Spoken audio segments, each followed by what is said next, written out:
to the new device, or you can use a new SIM card direct from your carrier. Since I'm going to be taking the SIM out of my old device, I first need to turn off both devices. To turn your Fold 4 off, just hold the side key and volume down buttons for a few seconds. That'll bring up this little menu. Tap power off, then tap power off again. Once the devices are powered off, go ahead and grab your SIM ejector tool.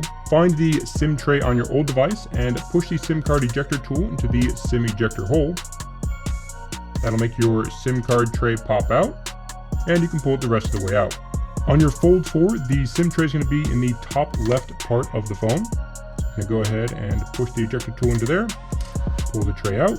You'll see a notch in the upper left corner of your SIM tray. Just line that up with the notch on your SIM card and push your SIM card in. Now just push the tray back in with the SIM card facing up. Once the SIM card's in, you can go ahead and power back on both devices.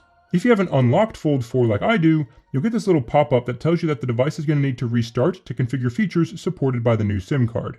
If you have a carrier version of the phone, you likely won't see this, and that's okay. So right now, I'm just going to tap restart and switch. Once the phone reboots, I'll be able to start the setup process. And since I don't need the old device quite yet, I'm going to go ahead and set that to the side, and we'll just focus on the Fold 4.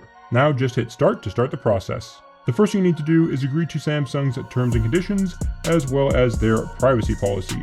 But you don't need to agree to sending them diagnostic data. And diagnostic data doesn't include any personal data, it just includes anonymous usage data to help Samsung improve their products. So go ahead and select whether or not you want to enable that, then tap agree. Next, you need to connect to a Wi-Fi network, so go ahead and select your network and enter the password.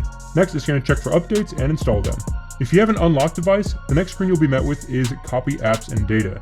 If you have a carrier device from someone like AT&T or Verizon, you may get an option that says backup and restore data with Verizon or AT&T or something like that. Do not use their methods, just skip those methods